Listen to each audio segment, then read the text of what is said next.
আলাইকুম, আমি শামিমা মুহিব বলছি সানমুন হ্যান্ডিক্রাফটসে আপনাদের সবাইকে স্বাগতম। আজকে যে ব্যাগটি আপনাদের তৈরি করে দেখাবো সেটি হচ্ছে পার্ট 2। পার্ট 1-এ আপনাদেরকে ব্যাগ তৈরির পুরো প্রসেস দেখানো হয়েছে। যারা পার্ট 1 দেখেননি তারা দেখে নিতে পারেন। পার্ট 1-এর লিংক আমি এই ভিডিওর ডেসক্রিপশনে দিয়ে দিব। এই পার্টে আপনাদের ব্যাগের সাথে হ্যান্ডেল কিভাবে সেট করতে হয় তা দেখাবো এবং কিভাবে বড় ব্যাগের ভিতরে ফোম কাপড় চেইন সেট করতে হয় তা দেখাবো। ব্যাগটি বানাতে 8 নম্বর পার্ল পুঁতি লেগেছে 700 গ্রাম। যদিও আমি এটি পার্ট 1-এ বলে দিয়েছি, আপনারা পার্ট 1টি দেখে নেবেন। চলুন তাহলে এবার কাজে চলে যাই। পার্ট 1-এ আমি আপনাদেরকে এই অংশ পর্যন্ত দেখিয়েছি। এখন আমি আপনাদেরকে ব্যাগের হ্যান্ডেল ব্যাগের সাথে হ্যান্ডেলটি সেট করা দেখাবো। হ্যান্ডেলটি তৈরি করা আমি অলরেডি পার্ট 1-এ দেখিয়েছিলাম কিভাবে তৈরি করেছি। আমি এই পুঁতিটির সাথে হ্যান্ডেলটির সেট করব। এখন একটি পুঁতি দিয়ে সেট করতে হবে।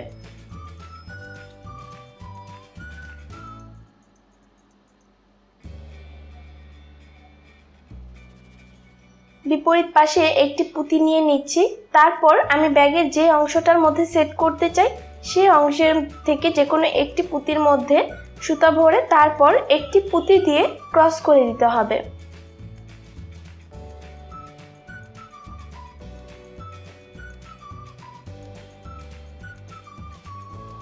একটি চারের ফুল তৈরি হয়ে গিয়েছে এই অংশে।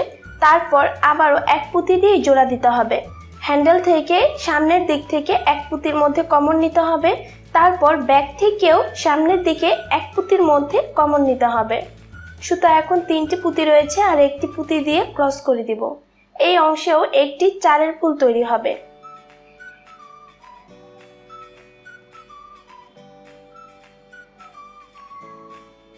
এইভাবে করে পুরোটাই আমাদেরকে এক পুঁতি দিয়ে জোড়া দিয়ে দিতে হবে। এই অংশে আমি যেভাবে সেট করেছি ঠিক তার বিপরীত অংশেও একই রকম ভাবে সেট করতে হবে। দেখুন আমার ব্যাগের সাথে হ্যান্ডেলটি জোড়া দেয়া তৈরি হয়ে গেল।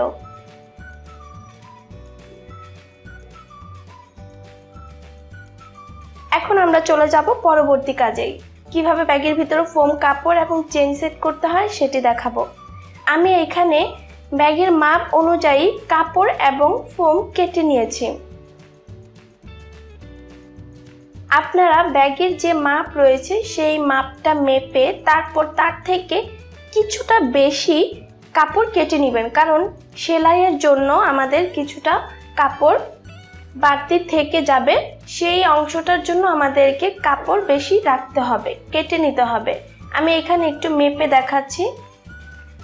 ব্যাগের আমাদের রয়েছে 9.5, আমি এখানে কাপড়ে নিয়েছি 11।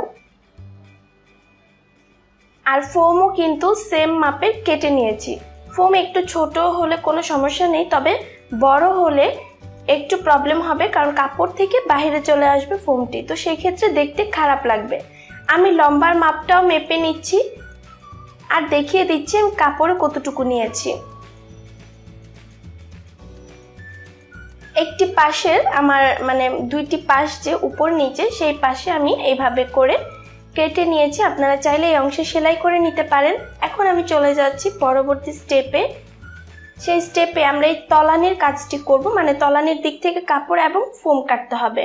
আমি এখানে কেটে নিয়েছি, ফোমটা কেটেছি। দেখুন ফোম আমি এই অংশে একটু বেশি মোটা করে নিয়েছি।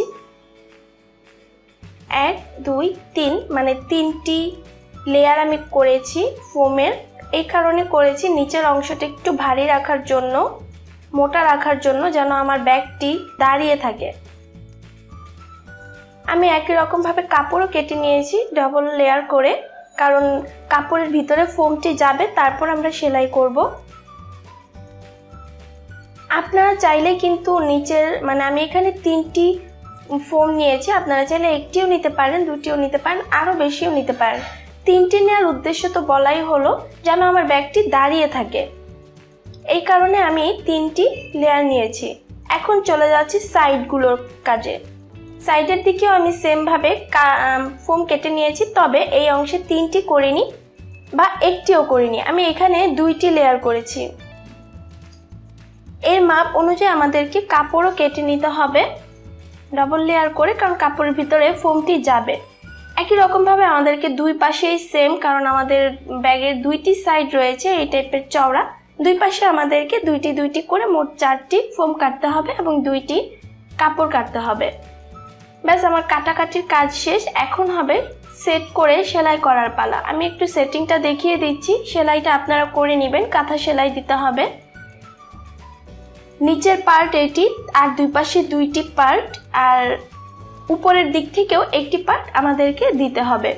এগুলো আমাদেরকে আগে সেট করে নিতে হবে, মানে এভাবে সেট করে তারপর সেলাই করতে হবে। এটি হচ্ছে আমাদের একদম উপরের পার্টটি হবে।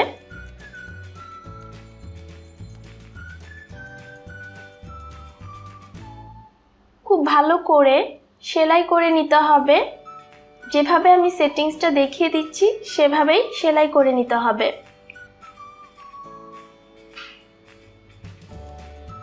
মানে পুঁতির ব্যাগের ভিতরের দিকে আমার আরো একটি ব্যাগ থাকবে, যেটি কাপড় এবং ফোমের। দেখুন এইখানে কিন্তু আমার পুরোটা সেলাই করার পর ব্যাপারটা এই অবস্থানে এসেছে। একটি সুন্দর একটি ব্যাগ তৈরি হয়েছে, হয়তোবা কালারফুল হলে আরো বেশি সুন্দর লাগতো, কিন্তু আমার পুঁতির ব্যাগের সাথে সাদাটাই খুব ভালো লাগবে, তাই আমি সাদা দিয়েছি। আমি একটু ব্যাগের সাথে সেট করে দেখছি আমার কাপড়টি বড় হয়ে গিয়েছে না ছোট হয়েছে। দেখতে মনে হচ্ছে একদম পারফেক্ট হয়েছে, বড় বা ছোট কিছুই হয়নি, ঠিকঠাক মতোই হয়েছে। এখানে চেইন লাগালে আর ব্যাগের সাথে সেট করলে ঠিক হয়ে যাবে।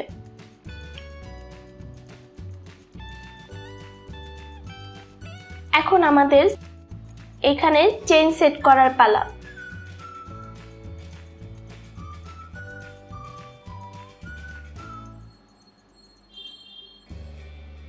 আমি কিন্তু আমার ব্যাগটিকে সোজা করে নিয়েছি, মানে এতক্ষণ উল্টো ছিল, উল্টো থেকে সোজা করে নিয়েছি। সোজা করে তারপর চেইনটি সেট করছি, আর চেইনটি কিন্তু আমি নিচের দিকে, মেইন যে পয়েন্টটি দেখুন নিচের দিকে রেখেছি, তারপর পুরো অংশটা সেলাই করে নিয়েছি। এখন যে কর্নারটা দেখতে পাচ্ছেন, কর্নারটা তো আমাদের একটু চওড়া, তো সেক্ষেত্রে কর্নারটা বাড়তি থাকবে, এটাই স্বাভাবিক। তো বাড়তি অংশটা আমাদেরকে এইভাবে মুড়িয়ে দিতে হবে, মানে সেলাই করে দিতে হবে মুড়িয়ে।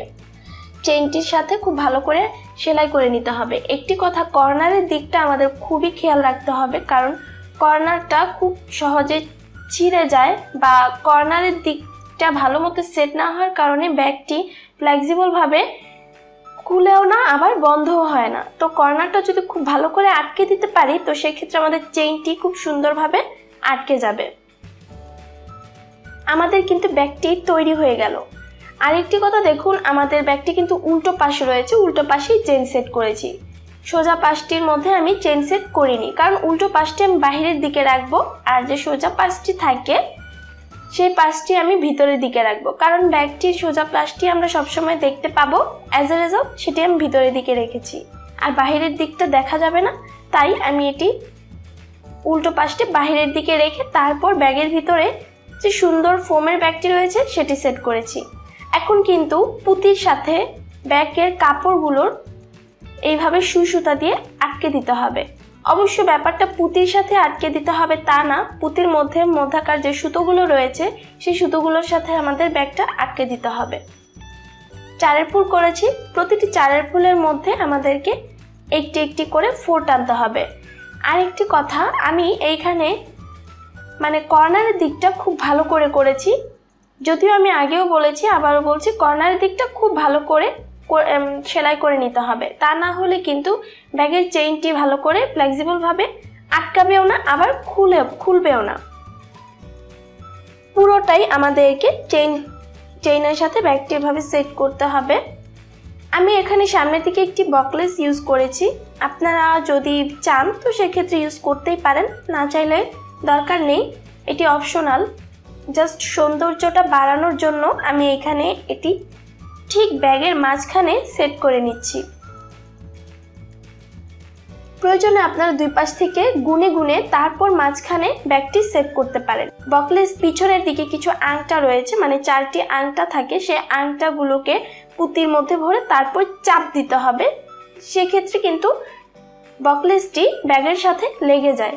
তবে আপনারা বেটার হবে সুই সুতা দিয়ে একটু সেলাই করে নিলে, বা গ্লুগান দিয়ে আটকেও নিতে পারেন। তো সবচেয়ে বেশি বেস্ট হবে সুই সুতা দিয়ে সেলাই করে নিলে।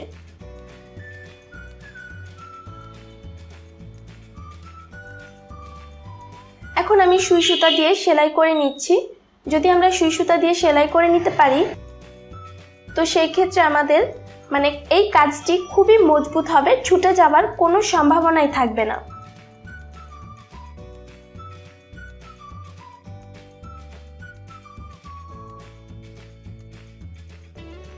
এখানে ছোট ছোট কিছু হোল রয়েছে, সেই হোলের মধ্যেই আমি কিন্তু সেলাই করে নিচ্ছি।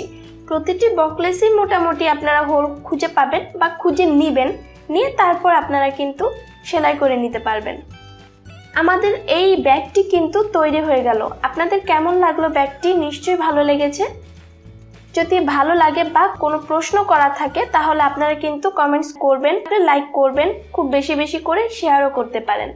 আজকে এই পর্যন্তই, পরবর্তী ভিডিওতে আবার দেখা হবে। আল্লাহ হাফেজ।